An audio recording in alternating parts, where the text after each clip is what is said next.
뭐 풍습이 항상 변하는 면이 있지만 급격하게 변하는 모양인 측면도 좀 있어 보입니다. 저는 뭐가 좋다, 뭐가 나쁘다 그런 거 이야기하는 게 아니라 그냥 그런 일이 있었다라고 소개만 하는 겁니다. 그래요. 자, 오늘 많은 분들이 이동 중이시고요. 고향이나 친인척을 방문하고 계신 것으로 알고 있습니다. 또 미리 주중에 저한테 목사님 이번 주에 예배 참석 못합니다라고 연락 주신 분들도 많이 계신데요. 안 그래도 뭐 오늘 많이 자리가 비었네요. 미리 연락 주신 분들께 또 감사의 말씀을 드립니다. 그리고 또 설을 지내시고 이 자리에 오신 분들 여러분 축복하고 환영합니다. 그리스도인 함께 모여서 예배하는 사람들입니다. 우리 오늘 예배를 통해서 우리 하나님의 영광을 나타내고 또 하나님의 은혜를 받아 우리 힘을 얻는 자리가 되실 수 있기를 주의 이름으로 축원합니다. 교회는 하나님의 나라로 초대되어 부름받은 사람들이 모인 곳입니다. 하나님의 나라는 예수님께서 회개하라 하나님의 나라가 가까이 왔다는 선포로 시작되었고 부름받은 저와 여러분들 통해 이어져 가고 있습니다. 이 하나님의 나라는 예수님이 이 땅에 다시 오시는 재림 때에 완성될 것입니다. 그러므로 우리 이미 왔지만 아직 완성되지 않은 나라라고 표현합니다. 그 중간에 있기 때문에 불완전하죠. 좀 허물이는 모습이 나타나기도 합니다. 그러나 그것보다도 중요한 것은 무엇이냐? 우리가 오실 완성될 하나님 나라에 대한 소망을 갖고 이 땅에서 믿음으로 살아간다는 것입니다. 세속 사회에서 하나님의 나라가 임하는 소망을 갖고 살아가는 것, 저와 여러분이 부름받았기 때문에 가능한 것이고 믿음이 있기 때문에 가능한 것입니다. 예수님은 제자들, 따르는 자들을 세워서 하나님 나라의 운동을 하기 위해 이 땅에 오셨습니다. 그리고 예수님은 저와 여러분을 불러주셔서 하나님 나라의 백성으로 세워주셨고 이 땅에서 하나님 나라의 운동을 하며 살아가라고, 하나님의 뜻을 이 땅 가운데 이루어가며 살아가라고 부르셨습니다. 그리고 오늘 그 믿음으로 사는 사람들이 이 자리에 모여서 예배합니다. 저와 여러분은 그 예수님의 선포와 예수님의 부르심을 받고 이 자리에 나와 응답하며 살아가는 사람들입니다. 우리는 매일 그 예수님의 부르심에 응답하여 믿음의 발걸음을 내디디며 살아갑니다. 이 믿음이 있으면 나를 부르셨다는 믿음, 나를 하나님 나라의 운동원으로 삼으셨다는 믿음, 하나님 나라의 완성을 이루어가는 믿음의 백성으로 삼으셨다는 믿음이 있으면 그 부르심을 마음에 두고 그것을 소명으로 알아 살아가게 되는 것이죠. 자, 오늘 본문은 에베소 교회 성도들을 향해서 그 부르심, 하나님 나라의 부르심, 교회로의 부르심을 받은 사람답게 행하라 라고 권면하며 시작합니다. 자, 바울은 성도들이 나를 불러주시고 나를 세우신 주님을 기억하며 그 믿음 안에서 살아가기를 원하고 있습니다. 특히 바울은 성도들에게 어떻게 하면 나를 부르신 부르심 안에 있을 수 있는지를 본문을 통해 계속해서 에베소서를 통해 알려줍니다.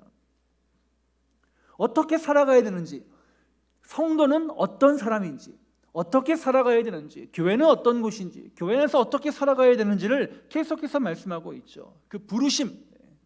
그래서 저는 본문의 제목을 부르심에 합당한 자, 부르심에 합당한 성도라고 한번 정했습니다.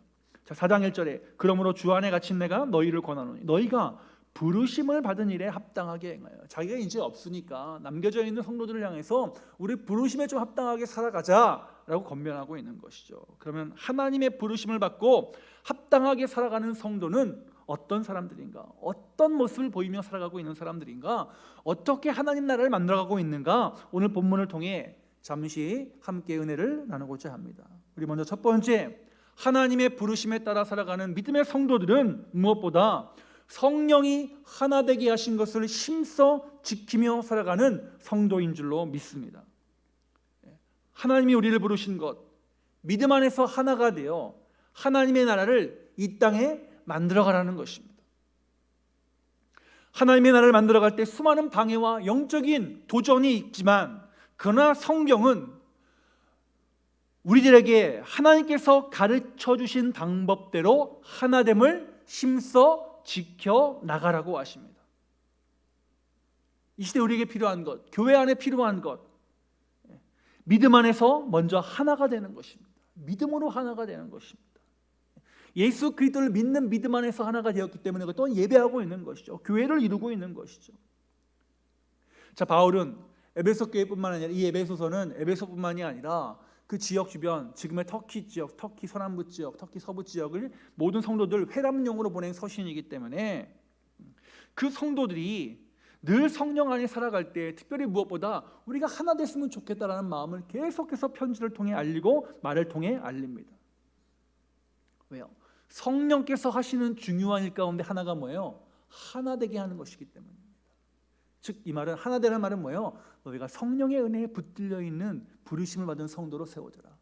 성령에 의해서 인도받는 교회가 되어라 라는 그 말이죠. 그만큼 초대교회는, 특히 선교직 교회들은 참 연약한 부분들이 많았고 흔들릴 수 있는 부분들이 많이 있었습니다.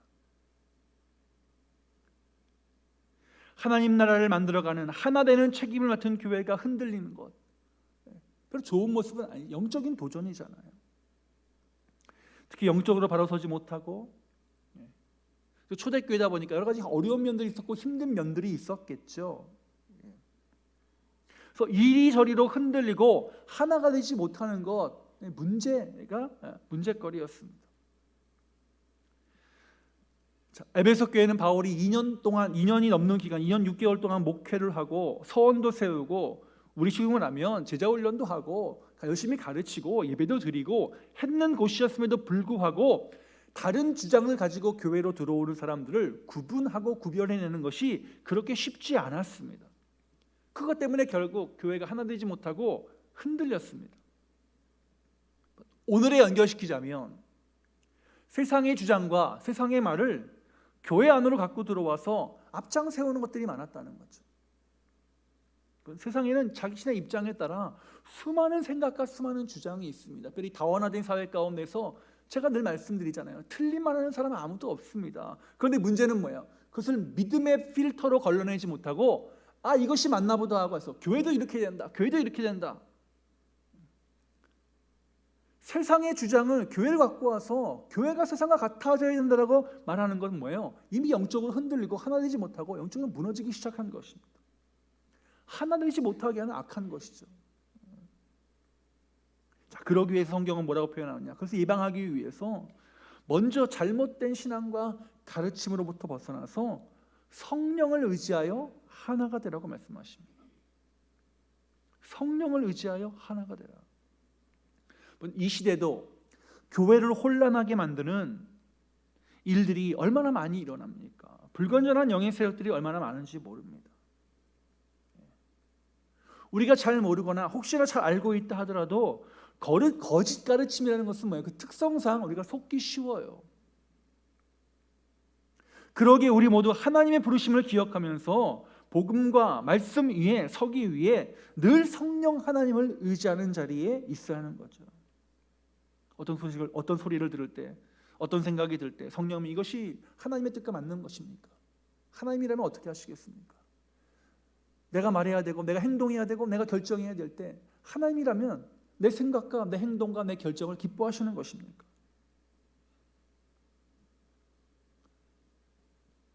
그리고 그 결과가 우리 공동체에 유익이 되는 것입니까?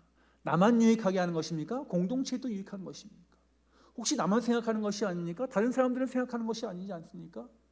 다른 사람들 먼저 우리 공동체를 먼저 생각하면서 하는 결정이 그 결정의 끝이 좋은 결과가 나올 것인지 안 좋은 결과가 나올 것인지 미리 한번 생각해 보는 것. 다 뭐예요? 성령 하나님께서 함께 하시는 일이라는 거예요. 그런 마음 주셨다는 것 자체가 성령께서 함께 하시는 거예요. 왜요? 거짓 가르침, 거짓, 악, 특징이 뭐예요? 분란입니다. 하나 되지 못하는 거예요.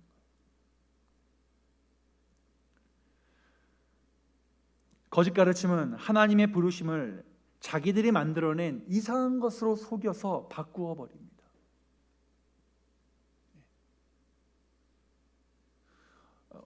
어떤 분께서 말씀하시기를 특별히 한국 사회뿐만 아니라 요즘 21세기 사회가 그런데 가장 큰 문제 가운데 하나가 뭐라고 생각하십니라고 물어봤을 때 석학기 대답한 말이 그분 말씀이 뭐냐면 내 의견을 사실인 것처럼 말하는 세상이 되었다.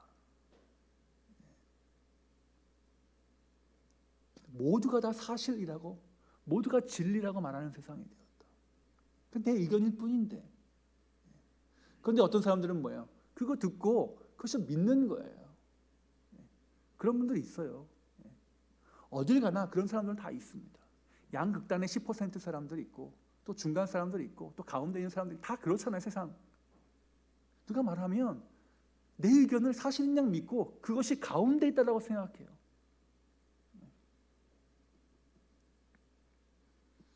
그래서 자꾸 싸우게 만듭니다. 내 의견과 다르면 다른 의견이 아니라 잘못된 의견이라고 생각하게 만듭니다. 틀린 것이기 때문에 내가 그를 고쳐줘야 된다고 생각합니다. 여러분들 다 60년, 70년, 80년 사셨는데 누가 내 생활 패턴을 고치려고 하면 편하십니까? 불편하십니까? 불편해요. 사람은 원래 그런 거예요. 그런데 악은 뭐예요? 계속 우리한테 다가와서 너 그거 틀렸어. 바꿔야 돼. 틀렸어. 바꿔야 돼. 계속 듣다 보면 뭐예요? 진짜 그런가? 그럴 때도 있어요. 그렇게 마음 들 때가 있다는 거예요. 그게 뭐예요? 그게 사탄이 하는 일이에요. 그러나 성령 하나님께서는 우리를 평강 안에 하나 되게 하시고 가짜 영은 뭐예요? 분란과 속임과 혼란과 싸움을 만들어냅니다. 우리 모두 교회 안에 바른 신앙 안에 있음을 감사하면서 우리 성령의 하나 되게 하는 일에 열심을 내시는 자리에 있기를 주님의 이름으로 축원합니다. 자, 그러면 알았어요. 우리가 성령을 의지해 하나가 되어야 되겠다라고 말해요. 그러면 방법은 어떻게 될 것이냐? 성경이 말합니다. 하나님의 나라를 만들어가는 하나님의 방법이 있다는 거예요. 그 성경이 제시하고 있는 하나님의 방법이 뭐예요? 오늘 2절에 겸손과 온유와 오래 참음과 사랑과 용납과 평안에 매는 줄로 성령이 하나 되게 하신 것을 힘써 지켜나가는 것입니다. 즉 예수님의 마음으로 만들어가는 거예요. 예수님께서 이 땅에 오셔서 하나님의 나라를 세워가시면서 보여주신 것, 그것 따라가는 거예요. 하나님 나라의 완성을 위해 예수님을 그리스도로 믿고 따르는 이들에게 성령께서 열매로 주신 것을 붙잡고 살아가는 거예요. 하나 되게 한다는 것은 특별한 것이 아니라 이미 교회 안으로 들어온 성도들이 받은 것, 저와 여러분이 하나님으로부터 받은 것, 예수님으로부터 받은 것, 그것으로 하나를 만들어 가자는 거예요. 다 다르신 분들이, 어떤 분들은 온유한 분들이 있고 어떤 분들은 오래 잘 참으시는 분들이 있고 어떤 분들은 사랑으로 대하는 분들이 있고 그 받은 사명 다 있어요. 받은 은혜 다 있어요. 그것을 만들어가서 하나로 만들어가는 것, 그게 교회라는 거예요. 쉬워요? 어려워요? 어려워요. 쉬운 면은 아니에요. 그러나 우리가 가야 될 길이라는 거예요. 목표를 두고 그 목표 안에 방법을 제시했잖아요. 성령의 열매, 예수님의 성품, 온유와 오래 참음과 사랑과 용납과 평안에 매는 줄로 나아가는 거예요. 왜요? 믿음을 통해 우리에게 주신 것이니까 우리 충분히 할 수 있어요. 또 잘해 오셨어요. 잘 해가고 계시는 분들 참 많아요. 얼마나 감사한지 모르겠어요. 그러므로 저와 여러분들 우리 영적으로 자신감을 갖고 사단에 휘둘리지 말아야 합니다. 우리에게 주신 것을 떠나서 세상의 것을 앞세우기 시작하면 하나님의 나라가 온전히 세워지지 못한다는 거죠. 회개하라. 회개했다면, 돌이켰다면 예전 거 바라보지 말고 우리에게 주신 것을 가지고 나아가자는 거예요. 하나님의 나라를 세워가기 위해 예수님의 성품으로 우리 성령의 열매로 하나가 되게 하는 것 우리 명심하자는 거예요. 자, 목표, 방법 있습니다. 그러면 거기에 따라서 우리가 해야 될 일이 또 있습니다. 성경은 하나 되기 위해서 우리 안에 주어진 받은 것뿐만 아니라 성령의 열매만 있으면 된다고 하지 않으십니다. 뭐라고 말하냐? 성령이 하나 되게 하신 것을 힘써 지키라. 힘써 지키라. 힘써 지키는 거예요. 뭐 하나 그냥 되는 것이 없잖아요. 힘써 지키는 거예요. 하나가 되기 위해 우리 모두가 힘써야 합니다. 나만 아니고 서로가 힘써야 합니다. 즉 상대방 서로에게 있는, 우리 모두에게 있는 것들, 성령의 열매를 다 나타내서 힘써야 합니다.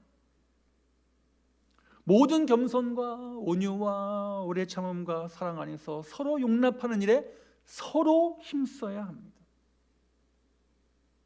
그래서 평안에 매는 줄로 나를 붙들어매야 합니다. 여기엔 누구도 예외가 될 수 없습니다.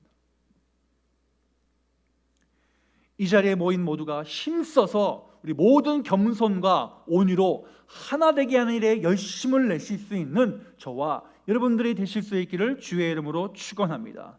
그러기 위해서 우리 안에 뭐가 사랑이 있어야 돼요. 사랑, 상대방에 대한 사랑, 교회에 대한 사랑, 하나님께 대한 사랑. 사랑이 없으면 불가능한 일입니다. 사랑이 있어야 인정하고 용납할 수 있습니다. 사랑이 없으면 내 안에 불덩어리만 나타날 뿐입니다. 예수님은 우리의 죄를 위해 오래 참고 기다리셨습니다. 왜요? 우리를 사랑하셨기 때문입니다. 우리 안에 평안의 줄이 없다면 우리 마음의 풍랑을 잡을 길이 없습니다. 마음의 풍랑이 일어날 때마다 내 안에 평안의 매는 줄이 있음을 기억하고 그 줄이 성령 하나님으로부터 나와서 나를 붙들어 매고 있다는 것을 기억하셔야 합니다. 지금 내가 있는 건 뭐야? 하나님이 붙이셨기 때문입니다. 지금 내가 여기 있는 거 하나님께서 평안의 줄로 나를 인도하셨기 때문입니다. 지금 내가 예비하는 거 하나님께서 나를 지금 인도하셨기 때문입니다. 하나님이 하셨기 때문입니다. 그러고 내가 하나님을 의지합니다. 나도 하나님을 힘써 의지하게 하시고 힘써 하나 되게 하시고 힘쓰는 자리에 있게 해주십시오. 우리 성령의 하나 되게 하는 일을 힘써 지킴으로 믿음 안에서 하나님을 만들어가는 우리 저와 여러분들이 되심으로 말미암아 하나 되게 하신 부르심을 나타내는 자리에 있는 우리 복된 믿음의 권속들이 되시기를 주의 이름으로 축원합니다. 두 번째, 부르심에 합당한 성도는 누구냐? 하나님이 주신 선물의 분량대로 섬기는 자입니다. 하나님이 주신 선물의 분량대로 섬기는 자. 자, 7절에 이렇게 나와 있습니다. 우리 각 사람에게 그리스도의 선물의 분량대로 은혜를 주셨나니. 은사, 그렇죠? 예수님이 주신 선물이죠. 자, 예수님께서 이 땅 가운데서 3년 동안의 공생애를 하시다가 승천하셔서 올라가신 이후에 우리에게 성령을 보내주신다고 말씀하시고 은사를 주신다고 말씀하셨습니다. 우리에게 선물을 주신 이유가 있습니다. 그 이유를 10절에 기록하고 있습니다. 자, 8절부터 읽겠습니다. 선물을 주셨는데 그러므로 이르기를 그가 위로 올라가실 때에 사로잡혔던 자들을 사로잡으시고 사람들에게 선물을 주셨다 하였습니다. 올라가셨는데 땅 아래 낮은 곳으로 내리셨던 것이 아니면 오셨기 때문에 원래 자리로 가신 것입니다. 그런데 이 땅 가운데 오셨던 그 예수님께서 모든 만물 위에 하늘에 오르셨는데 그 오르셔서 우리에게 선물을 주신 이유가 뭐예요? 만물을 충만하게 하려면.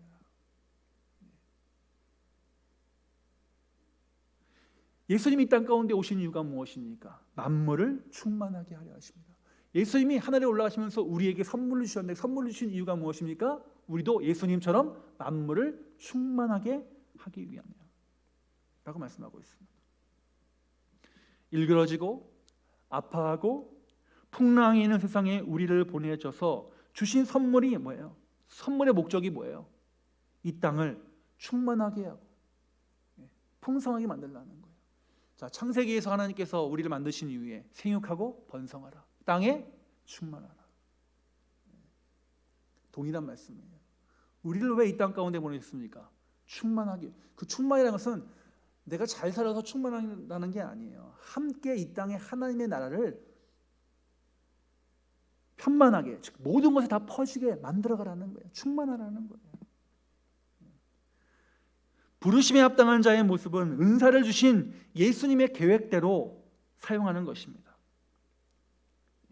이 은사론 또 일반 계시론 이것만 해도 몇 번 설교할 수 있겠죠. 그러나 오늘 한번 큰 틀에서만 말씀을 드려보겠습니다. 받은 선물이니까 뭐예요? 나를 위해 쓰지만 더 중요한 것은 뭐예요? 나를 주셨으니 주신 것을 갖다가 남을 위해, 세상을 위해, 교회를 위해, 가정을 위해 쓰는 거예요. 그래서 뭐 하는 거예요? 주변을 충만하게 만드는 거예요. 그게 우리를 이 땅에 보내신 목적이라는 거예요. 하나님께서 우리를 창조하시고 우리를 통해 하나님의 나라를 만들어가게 하신 이유가 무엇입니까? 이 세상을 하나님의 사랑과 은혜로 충만하게 하기 위해서. 그러기 위해서 우리에게 뭘 주셨다고요? 은사를 주셨다.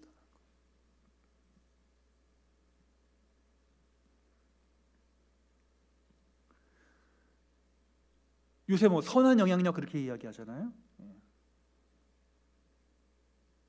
자, 선물의 분량대로라는 것은 자기 분수를 넘지 말라는 것입니다. 자기에게 주신 은사의 분량대로 섬기는 것에 감사하고 또 자기 은사를 넘어서는 것에 대해서는 절제하라는 것이기도 합니다. 남의 떡이 커 보이고 남의 것이 커 보이잖아요. 근데 나에게 주신 것도 분명히 있습니다. 내게 주신 것 분명히 있습니다. 다른 사람들의 일이 크게 보여도 나에게 주신 은사가 있어요. 그 은사로 섬기면 하나님 기뻐하시는 거예요. 내가 그걸 잘 섬기면 다른 사람도 나를 보면서 그게 더 커 보이겠죠. 그러면서 더 커 보이게 하면서 충만하게 만들어 가는 거예요. 그래야 우리가 하나가 될 수 있고 하나님의 나라를 세워갈 수 있고 부르심에 합당한 믿음의 자리를 지킬 수 있는 것이죠. 또 그래야만 만물을 충만케 하고 성도와 교회를 온전히 세워갈 수 있는 것입니다. 자, 여기에서 우리들은 다시 저와 여러분들의 영적 안목을 돌아보아야 합니다. 나를 보는 눈, 내 정확한 은사에 대한 점검이 있어야 하는 것이죠. 어떤 분은 말해요. 자기객관화라고 표현하기도 하지만 자기객관화 말이 어려운 말이니까 내가 누구인지 나를 바라보는 눈을 위해서도 함께 기도해야 될 필요가 있겠죠. 자, 예수님 우리를 다양하게 부르셨습니다. 성도를 불러서 예배의 자리에 있기도 하셨지만 세상에서 다양한 일을 하도록 또 부르셨다는 거예요.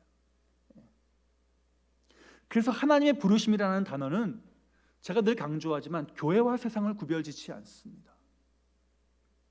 이게 일반 계시론이에요. 굉장히 중요한 말씀입니다. 소명은 교회 안에서 사용하는 말이기도 하지만 다른 말로는 뭐예요? 직업이라는 의미가 있습니다. 직업. 즉 부르심에는 교회와 세상이 구별이 없다는 거예요. 내가 있는 곳에서 힘써 하나됨을 만들어서 하나님의 이름이 높아지면 되는 거예요. 여러분이 직장에서 열심히 일하고 사업장에서 열심히 일해서 저 사람 하나님 믿는 사람들이 열심히 일하네. 하나님 믿는 사람들은 다르구나. 이것만 보여주셔도 성공이에요. 이 시대는 그것만 보여주는 성공이라고 생각합니다. 목사는 목사 일을 하고, 그렇죠? 교사는 교사 일을 하는 거예요. 혹시 선생님 계시다면 학교에서 학생들 열심히 가르치는 거예요. 또 우리 간호사 계신데 간호사는 뭐예요? 병원에서 열심히 자기 일 맡은 거 하는 거예요. 그 열심히 자기 일 맡은 거 하는 분야마다 열심히 맡은 거 하는 거마다 뭐예요? 그래서 뭐 하는 거예요? 주변에 선한 영향을 끼치고 충만하게 하는 거예요. 공부하는 사람들은 열심히 공부해서 자기 출세만이 아니라 그 공부한 것을 통해서 많은 사람들 유익을 끼치는 거예요.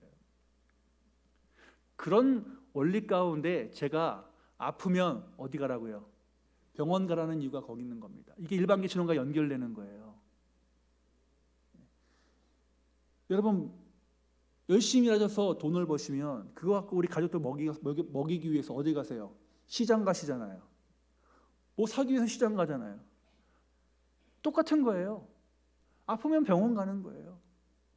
왜요? 그 사람도 하나님이 주신 소명을 따라 직업을 따라서 열심을 따라 하나님께 영광 돌리는 삶을 살아가는 것이고 나도 내 삶에 대해서 영광 돌리는 삶을 살아가다가 내가 몸이 연약하니 그것을 위해 살고 있는 사람한테 가서 도움 받는 거예요.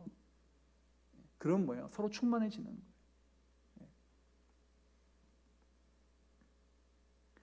자, 교회 안에서 직분론도 마찬가지겠죠. 이 계시론과 직분론도 연결되는 것입니다. 복잡하긴 하지만 오늘 간단히 말씀드릴게요. 11절에 다양한 직분이 나옵니다. 어떤 사람은 사도로, 어떤 사람은 선자로, 어떤 사람은 복음 전하는 자로, 어떤 사람은 목사와 교사로 삼으셨으니.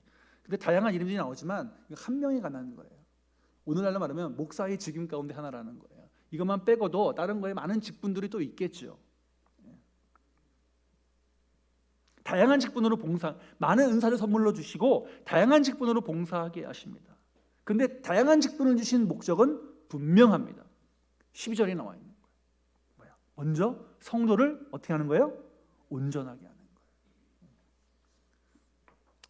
사실 우리 11절부터 12절, 13절 쭉 이 말씀은 제가 전에 있던 교회 우리 교육자 수련회 가면 저녁 때 목사님께서 이 말씀을 딱 읽어주시고 우리 교육자들을 안아주시면서 기도해 주셨던 본문이에요.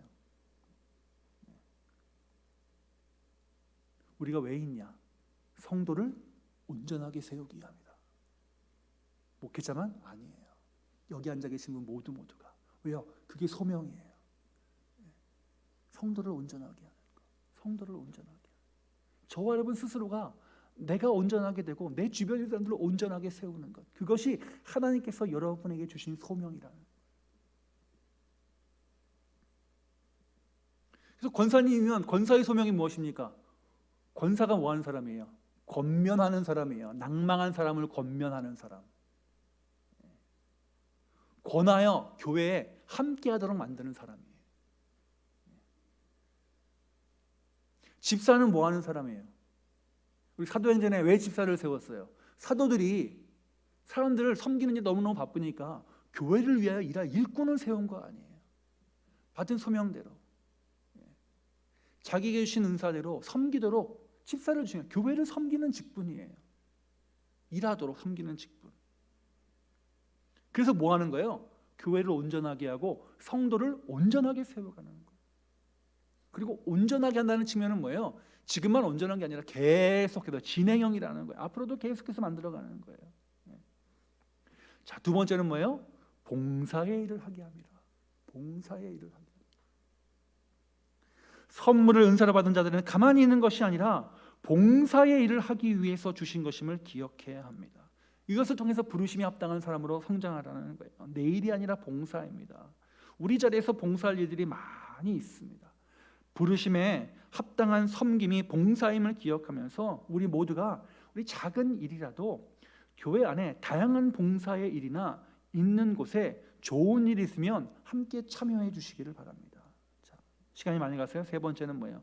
온전하게 하고 봉사의 일을 하게 하고 가장 중요한 거. 그래서 뭐 하는 거예요? 그리스도의 몸인 교회를 세우는 거예요. 그리스도의 몸을 세우는 거예요. 여러분 열심히 일하시고 열심히 생활하시고 열심히 봉사하시잖아요. 가정에서. 왜요? 그게 가정을 세우는 거예요. 마찬가지예요. 교회에서 신실하게 믿음 생활하고 예배 생활하고 기도 생활하고 봉사 생활하는 것이 뭐 하는 거예요? 그것을 통해서 다 함께 모이면 그 모임을 통해서 모임의 총합이 뭐가 되는 거예요? 교회를 세워가는 거예요. 교회를 세워가는 거예요. 왜요? 그리스도의 몸인 바로 교회이기 때문에. 우리를 부르셔서 다양한 선물로 은사를 주신 이유는 그리스도의 몸인 교회, 보이는 조직체로서의 교회, 지역교회로서의 교회뿐만이 아니라 눈에 보이지 않는 전 지구적, 전 우주적인 하나님 나라, 하나님의 나라를 세워가는 거예요. 저와 여러분 숨 쉬는 것 하나하나가 다 모여서 뭐가 되는 거예요? 하나님의 나라를 만들어가는 거예요. 성도를 온전하게 하고 봉사 일을 하고 그리스도의 몸인 교회를 세우려 합니다. 그렇기 때문에 뭐 하라는 거예요? 앞에서 하나가 되어야 된다는 거예요. 어떻게? 성령께서 하나 되게 하신 것을 하나 되게. 그래서 뭐야? 힘써 지키라는 거예요. 힘써 지키라는 거. 성도는 교회를 세워가는 사람들인 줄로 믿습니다. 저와 여러분들로 인해 주께서 피로 값주고 사신 교회가 흔들리지 않기를 원합니다. 우리 날마다 주님의 나라를 확장하고 몸을 든든히 세워가는 일에 앞장섬으로 우리 선물을 주신 분을 기쁘시게 하는 자리에 있는 저와 여러분들이 되실 수 있기를 주님의 이름으로 축원합니다. 세 번째는 왜 우리를 부르셔서, 그럼 부르심이 합당한 성도의 마지막 모습은 뭐냐? 요동하지 않는 거예요. 흔들리지 않는 거예요. 세상의 흐름에 따라 흔들리지 말라는 거예요. 하나님의 은혜로 모인 우리가 믿음의 반석이요 말씀 자체이신 예수님으로 인해 단단한 반석 위에 서 있자는 것입니다. 우리를 하나 되게 하시고 주신 선물대로 온전하게 하며 봉사하게 하심으로 그리스도의 몸인 교회를 세우면서 그리스도의 장성한 분량에 이르기까지 하신 것은 우리를 어린 아이와 같이 살지 않도록 하기 위함입니다. 어린 아이와 같이 살지 않도록 하기 위해서. 어린아이의 특징이 뭐라는 거예요? 흔들리는 거예요. 왔다 갔다 하는 거예요. 이때 마음이 다르고 이때 마음이 다르고 순식간에 마음이 막 바뀌고, 우리 아이들 보면 그때마다 눈에 보이는 거 즉자적으로 행동하잖아요. 즉자적으로 반응해요. 감정대로 반응해요. 하고 싶은 말 다 하고 또 확 변해요. 할머니 피자 먹고 싶어요. 피자 시켜주면 치킨 먹고 싶어요. 치킨 시켜주면 짜장면 먹고 싶어요. 그리고 한 대 때리고 싶죠. 네. 어린아이들은 그래요. 그 감정대로, 그 순간순간대로 그런, 우리 그렇게 살지 않도록 하기 위해서 우리한테 성령을 은혜로 주셨다는 거예요. 그렇게 요동하지 않고 흔들리지 않도록 하기 위해서 우리에게 은사를 주셨다는 거예요. 우리를 부르셨다는 거예요.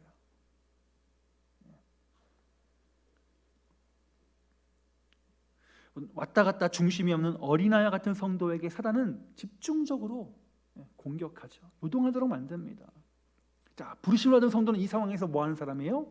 부르심을 붙잡는 거예요. 계속해서 영적 성장의 자리에 있는 거예요.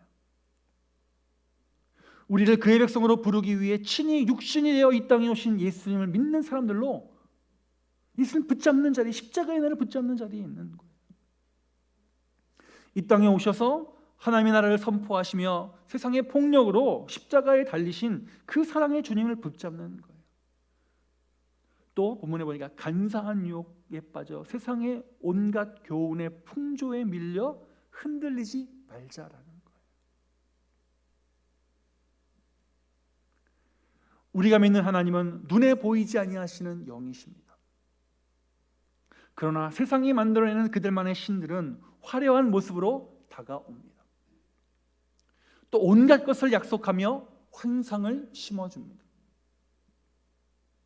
나에게 이익을 보여주며 그 이익에 봉사하며 우리를 몰아갑니다. 봉사하라고 우리를 몰아갑니다. 어떻게든 믿음의 사람들을 넘어뜨리기 위해 수많은 감언이설을 합니다. 우리도 모르는 사이에 이 세상의 풍조에 흔들리는 나를 발견할 때가 있습니다. 우리 그때마다 나는 어떤 사람이다? 부르심을 받은 사람이다. 나는 누구다? 요동하지 않는 사람이다. 나는 누구다? 무엇보다 하나님을 믿고 하나님을 찾는 사람이고 내 입술의 고백 가운데 하나님을 찬양하는 사람이라는 것이, 그 믿음이 살아 있어야 한다는 것이. 그래야 우리가 요동하지 않고 흔들릴 수 있어도 넘어지지 않고, 넘어지면 방지할 수 있고 반석 위에 설 수 있다는 것입니다. 성경은 우리가 흔들리지 않기 위해 하나님의 사랑 안에서 자라가라, 어린아이가 되지 말고 자라가라 라고 말합니다. 참된 생활을 하며 자라가라는 거예요. 자라가라 앞에 참된 생활을 하며 우리를 부르신 분에게까지 자라가라. 부르심을 받는 성도는 성장해 가며 은혜의 변화를 만들어내는 성도입니다. 그래야 우리를 흔드는 세상에서 우리 이길 수 있습니다. 항상 자라가는 것을 사모하는 성도는 어제와 다른 오늘을 살아갑니다. 그리고 오늘과 다른 내일을 꿈꿉니다. 신앙은 이렇게 늘 깨닫게 하시고 나에게 오시는 말씀을 듣고, 아, 그것이군요. 주님 감사합니다. 주님 아멘입니다. 주님 나를 인도해 주셔서 감사합니다. 순간순간마다 끊임없이 깨닫게 하시는 하나님과 함께 동행하며 자라가는 연속입니다. 그리고 뒤돌아보면 반성하고 엎드리고 예전에 잘못했던 거 다시는 행하지 않으려고 노력하고, 그래서 한 계단 한 계단씩 올라가는 것이죠. 누구에게까지? 머리가 되시는 예수 그리스도에게까지. 성장하는 성도는 세상에 거친 파도가 올 때 우리의 영원한 피난처 되시는 하나님께로 또한 피하는 사람입니다.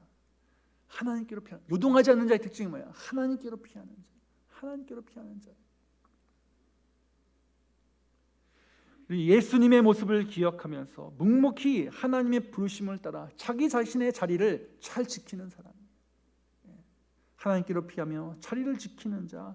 그러므로 이 자리에 있는 저와 여러분 다시 한번 부르심을 받은 성도답게 우리 예수님을 본받아서 예수님께서 힘들고 어렵고 또한 피곤할 때도 하나님과 교제하는 것을 게으르지 아니하시며 하나님 앞에 자리를 잘 지키셨듯이 저와 여러분도 부르심을 받은 성도답게 예수님처럼 믿음의 자리를 잘 지키는 자리에서 흔들리지 않는 믿음 가운데 세워지시는 저와 여러분들이 되실 수 있기를 주의 이름으로 축원합니다.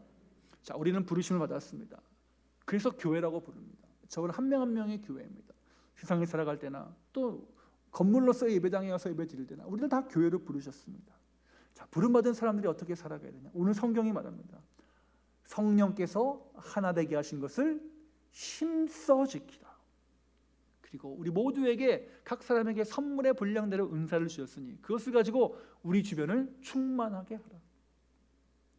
그리고 세상에 흔들리는 자리에 있지 않고 요동하지 않도록 예수 그리스도를 본받아 그에까지 자라가며 예수님을 붙잡는 자리에 있으라라고 말씀하고 있습니다. 이 말씀이 이번 한 주간에 저와 여러분에게 주어지는 말씀으로 자리 잡아 우리 한 가지씩 우리 성장하는 자리에 있는 우리 복된 한 주간이 되시기를 주님의 이름으로 축원합니다.